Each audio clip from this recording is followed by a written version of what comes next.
जहां द्वैत नहीं है वही तो अद्वैत है।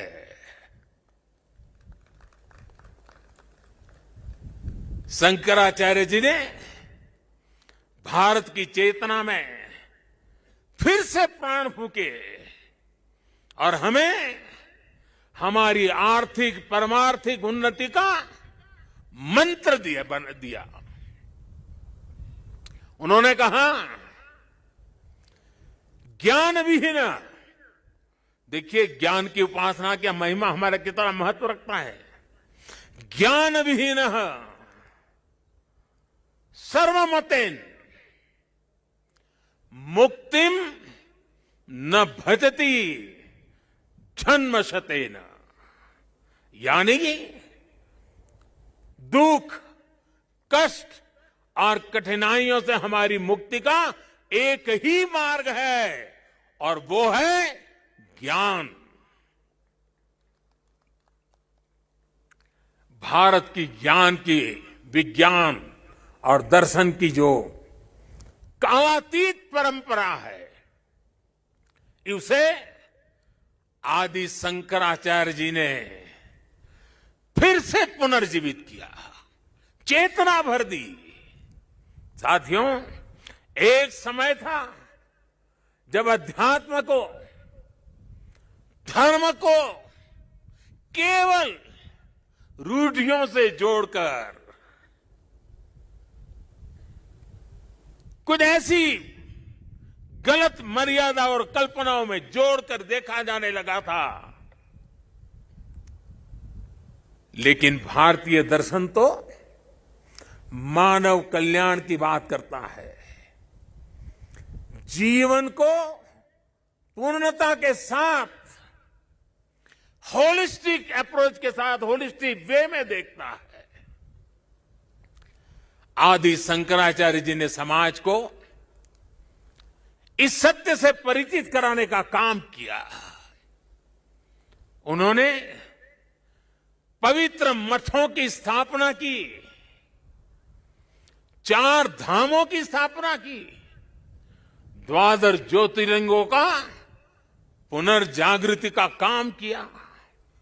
उन्होंने सब कुछ त्याग कर देश, समाज और मानवता के लिए जीने वालों की एक सशक्त परंपरा खड़ी की।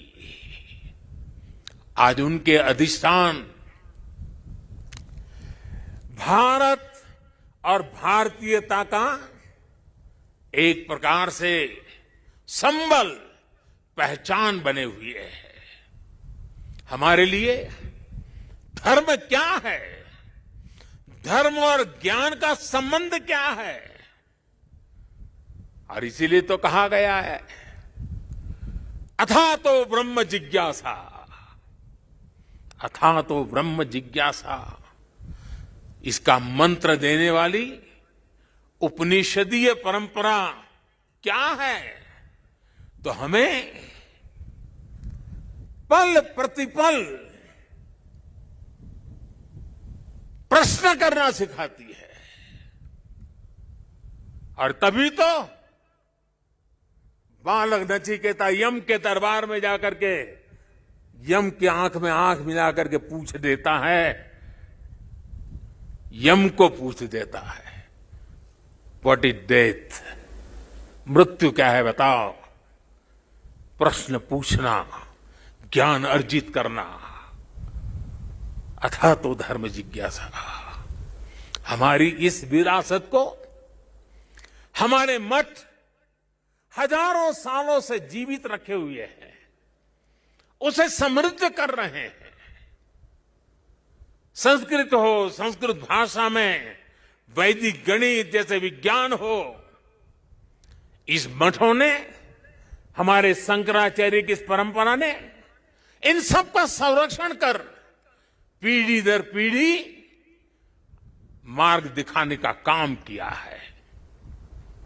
मैं समझता हूं आज के इस दौर में आदि शंकराचार्य जी का सिद्धांत और ज्यादा प्रासंगिक हो गए हैं। साथियों, हमारे यहां सदियों से 4 धाम यात्रा का महत्व रहा है। 12 ज्योतिर्लिंग के दर्शन की, शक्तिपीठों के दर्शन की, अष्टविनायक जी के दर्शन की, ये सारी यात्रा की परंपरा, ये तीर्थाटन हमारे यहां जीवन काल का हिस्सा माना गया है। ये तीर्थाटन हमारे लिए सिर्फ सैर सपाटा पर्यटन भर नहीं है, ये भारत को जोड़ने वाली, भारत का साक्षात कराने वाली एक जीवंत परंपरा है। हमारे यहां हर किसी को, कोई भी व्यक्ति होगा, उसकी इच्छा होती है कि जीवन में कम से कम एक बार 4 धाम जरूर हो लें, 12 ज्योतिर्लिंग का दर्शन जरूर कर ले, मां गंगा में एक बार डुबकी जरूर लगा दे।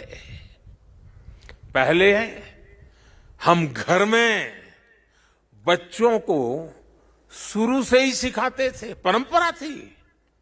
बच्चों को घर में सिखाया जाता था, सौराष्ट्रे सोमनाथ श्रीशैले मल्लिकार्जुनम, बचपन में सिखाया जाता था। 12 ज्योतिर्लिंग का ये मंत्र घर बैठे बैठे एक बृहत भारत का, विशाल भारत का हर दिन यात्रा करा देता था। बचपन से ही देश के इस अलग अलग हिस्सों से जुड़ाव एक सहज संस्कार बन जाता था। ये आस्था, ये विचार पूरब से पश्चिम तक, उत्तर से दक्षिण तक भारत की एक जीवित इकाई में बदल देता है। राष्ट्रीय एकता की ताकत को बढ़ाने वाला एक भारत श्रेष्ठ भारत का भव्य दर्शन सहज जीवन व्यवस्था का हिस्सा था। बाबा केदारनाथ के दर्शन करके हर श्रद्धालु एक नई ऊर्जा लेकर जाता है। साथियों, आदि शंकराचार्य की विरासत को, इस चिंतन का आज देश अपने लिए एक प्रेरणा के रूप में देखता है।